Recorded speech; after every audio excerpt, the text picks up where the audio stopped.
Welcome once again to Lehto's Law. Here's Steve Lehto. I occasionally talk about modern technology and how sometimes I think it's gone a little bit too far, such as the infotainment center in my car. I was perfectly happy with gauges for many, many years, but suddenly an infotainment center is there.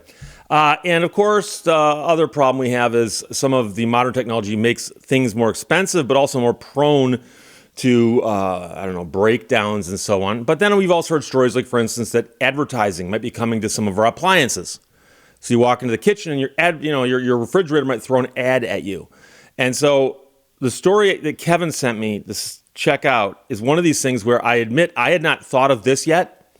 But the second I heard it, I thought, oh, that makes complete sense in this crazy world in which we live. So this is from Futurism.com. Joe Wilkins wrote this. Man alarmed to discover that his smart vacuum was broadcasting a secret map of his house.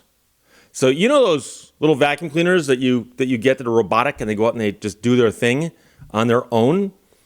That thing actually is traveling all over your house, and it's inside your house. And what if it was actually recording everything it did and everything it saw or bumped into and sending that to somebody else? It would seem like an intrusion of some sort. So the man's vacuum is what we're talking about. We've talked about phones, by the way, but this is a vacuum. In a post on his blog, Small World, a computer programmer and electronics enthusiast detailed a startling find he made about his $300 smart vacuum. It was transmitting intimate data out of his home. He had been letting his smart vacuum do its thing for about a year before he became curious about what it was doing inside. And he said, I'm a bit paranoid, the good kind of paranoid. So I decided to monitor its network traffic as I would with any so-called smart device. Quickly, he discovered a steady stream of data being sent to servers halfway across the world. My robot vacuum was constantly communicating with its manufacturer, transmitting logs and telemetry that I'd never consented to share. So he decided to stop that from happening. So he stopped the device from transmitting data, but he kept the other network traffic running like usual, so it'd be like firmware updates. And the vacuum cleaned for a few days, and then one morning it refused to boot up. It went on strike. So he sent it in for repair. And the service center said, well, it works perfectly here, sir. They sent it back, and miraculously it again worked for a few days. Then it died again. So he repeated the process where he would send it to the service center and they would send it back. But eventually they said, we can't work anymore. It's out of warranty. So now his $300 smart vacuum is a paperweight. So now he's curious as to what's going on. And he had no reason not to tear it apart because it has no warranty on it. And he began looking for answers. He reverse engineered the vacuum, a painstaking process which included reprinting the device's circuit boards and testing its sensors, and he found something horrifying. He found an Android debug bridge, a program for installing and debugging apps on devices that was wide open to the world. And then he said, in seconds, I had full root access, no hacks, no exploits, just plug and play. So through a process of trial and error, he was eventually able to connect to the vacuum's system from his computer. That's when he discovered a bigger surprise. The device was running Google Cartographer, an open source program designed to create a 3D map of his home, data which the gadget was transmitting back to its parent company. And in case you didn't know, it's a cartographer is a reference to somebody who makes maps, a map maker. In addition, the man says he uncovered a suspicious line of code broadcast from the company to the vacuum, time-stamped to the exact moment that it had stopped working.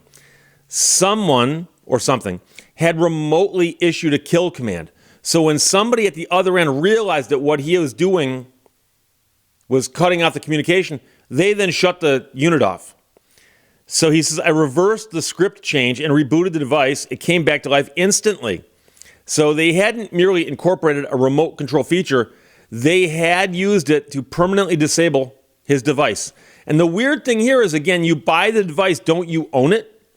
And unless you actually consented to say, yes, I want this thing transmitting all my information and I'll allow that, Do they have the right to shut it off?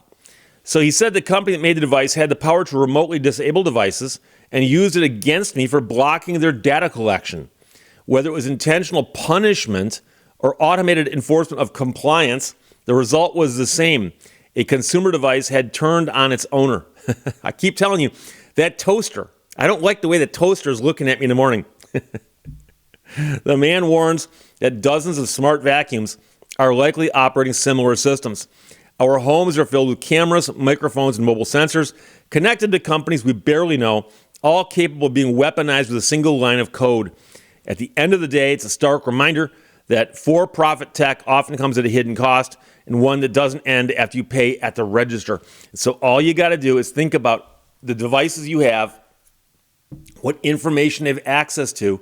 And in the old days, if you'd said to me back in the 1960s, hey, Steve, somebody wants to know how often you use your toaster and for what, I'd be like, oh, that's funny that they want to know that. But what do they do with that information? Oh, nowadays, if Kellogg's could find out how many times you use your toaster and for what, and then knew who you were so they could send you ads about what you can put in your toaster.